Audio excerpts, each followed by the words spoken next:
Aba, naghahanda na daw po ang Senado, mga kababayan, kung sakasakaling dumating na po sa tanggapan nila ang dalawang impeachment kay BP Sara at kay Bongbong Marcos. Handang-handa na. Ha? Handa na itong nangangarap na biglang maging presidente.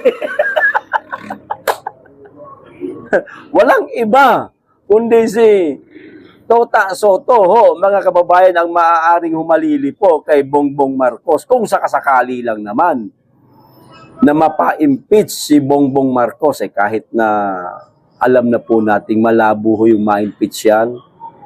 Maaaring mayroon ng utos yan sa taas, mga kababayan. Oops! Pag dumating ang impeachment complaint laban kay bossing natin, di ba? Huwag nyo niya masyadong busisiin. Ha? Mababasura din yan. 4 na pages lamang, mga kababayan. Anong aasahan natin dyan na ma-impeach si Marcos? Malabo pa po sa sabaw ng pusit. Pwede pa siguro kay BP Inday Sara na impeachment complaint kapag ka natanggap nila, siguradong seseryosohin nila yan. Kasi sa ngayon, ang Senado tila kapansin-pansin na para bagang anti-Duterte sila. Etong liderato ho, liderato ng Senado. Yan, masasabi nating may pagka anti-Duterte, pero alam po natin na maraming mga maka-Duterte dyan na mga senador. Ang pinakamainam, sana mangyari din kay Soto yung nangyari kay Chis Escudero, para yung impeachment laban kay Bongbong Marcos, yun ang tutukan. At hindi yung kay Sara, mga kababayan. Sana lang kumilos na ang mga senador, kumilos na ang Duterte Black, kumilos na ang minority dyan sa Senado kung nagawa ho nila kay Chis na ikudita. Bakit? Hindi ba kayang gawin ngayon sa liderato ni Soto na ikudita rin siya? Pwede ho, mga kababayan. O ito ho, ang sabi ng Senado. Aba, naghahanda na daw sila. Naghahanda pa lang? O matagal nyo nang napaghandaan? Kunwari pa kayo . O ito, sabi naghahanda na ang Senado. Ayan, inamin ni Senate President Tito Soto na hindi pa nila natatalakay ang isyu sa impeachment sakaling sabay na dumating sa Senado ang mga reklamo laban kina Pangulong Marcos Jr. at Vice President Sara Duterte. Ayan na, mga kababayan, hindi pa daw nila natatalakay. Maniniwala kayo dyan, mga kababayan? Di bagay parang ang pinaplano nilang impeachment kay BP Inday Sara matagal lang na pagtanuhan. Kaya nga biglang nagkapalitan ng liderato sa Senado. Naging Senate President bigla itong si Tota Soto. Nagulat itong mga taga-minority. Teka, bakit siya na ang Senate? Ba't biglang nakudeta si Chis Escudero? Isa ho ito sa dahilan, mga kababayan, na pinaghahandaan na po nila. Sa utos po yan ng mga bangag.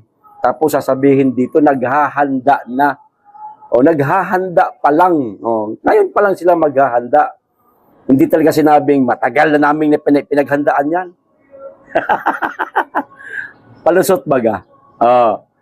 Gayon man, aniya, pinaghahandaan na nila ang ganitong posibilidad. I'm making sure that I can merge together the rules of impeachment, the rules of court, and parliamentary rules, ayon kay Soto, mga kababayan. Paliwanag pa niya, kailangan umaksyon kaagad ang Senado sa oras na matanggap nito ang article of impeachment. O, kita niyo. ang ang ang aaksyonan kaagad dito, mga kababayan. Sa palagay ko lang, akin lang 'to, karapatan naman tayong magsalita di ba? Demokrasyang bansa tayo di ba? Walang iba kundi ang impeachment laban sa pangalawang pangulo. Maniniwala ako. Sa pangalawang pangulo, yan.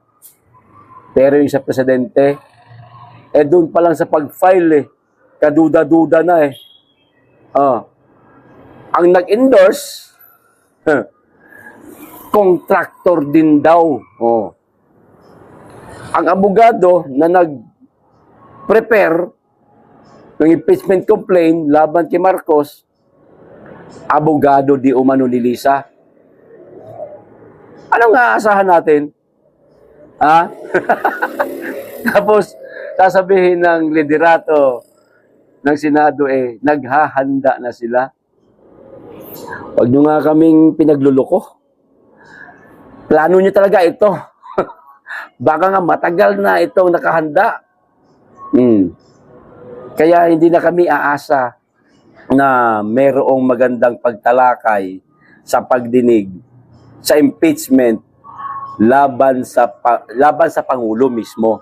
Bongbong Marcos, hindi na aasa ang publiko na magkakaroon ng patas na investigasyon o pagdinig sa impeachment complaint na isinampa laban kay Bongbong Marcos.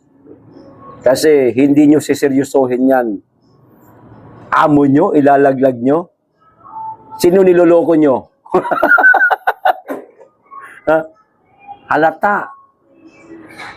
Sinong tuta?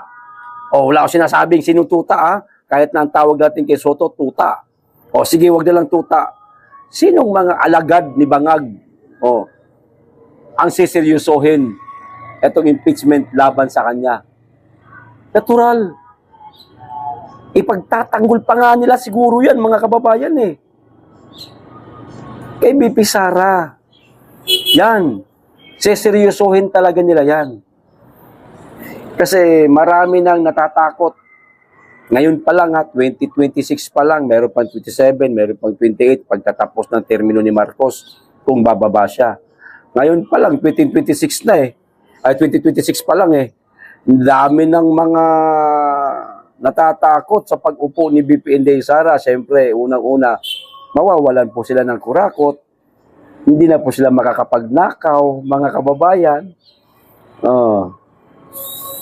Jetta na naman sila. Ninipis na naman ang mga bulsa nila. Mga mambabatas, na galit sa mga Duterte, obvious Ayaw nila na mawawalan sila ng pangkabuhayan showcase. Kabuhayan sa kanilang mga kirida. Ayan. Mga pambili na kanilang luho. Kaya, ahadlangan talaga nila si BP Inday Sarang wag manalo sa 2028. At sigurado ako, ito ang masyadong bubusisiin, mga kababayan, sa Senado. Itong impeachment ni BP Inday Sara. Tandaan niyo yan. Mangyayari yan, mga kababayan. Seryosohin nila itong impeachment sa ating pangalawang Pangulo. Pero kay Marcos, wag na po tayong umasa. Sa filing pa lang, kaduda-duda na. Tapos, didinggin o tatalakayin maigi sa Senado, malabo pa po sa sabaw ng pusit. Isa lang ang siseryosohin dyan, yung kay Inday Sara. Sana gumana uli ang kapangyarihan ni Cara David. Kunin na ni Lord yung mga alagad ng bangag. Mga kababayan, para may pagtanggol naman po natin yung ating pangalawang Pangulo na pinag-iinitan nila. Si Inday Sara na nga lang ang pag-asa natin ngayon maliban sa mga iba pang Duterte ang nakikitaan talaga natin pag-asa ngayon para gumanda uli ang ekonomiya ng Pilipinas, mawala ang korupsyon sa gobyerno, wag manalo itong mga kawatan ng mga politiko, maging presidente si Inday Sara.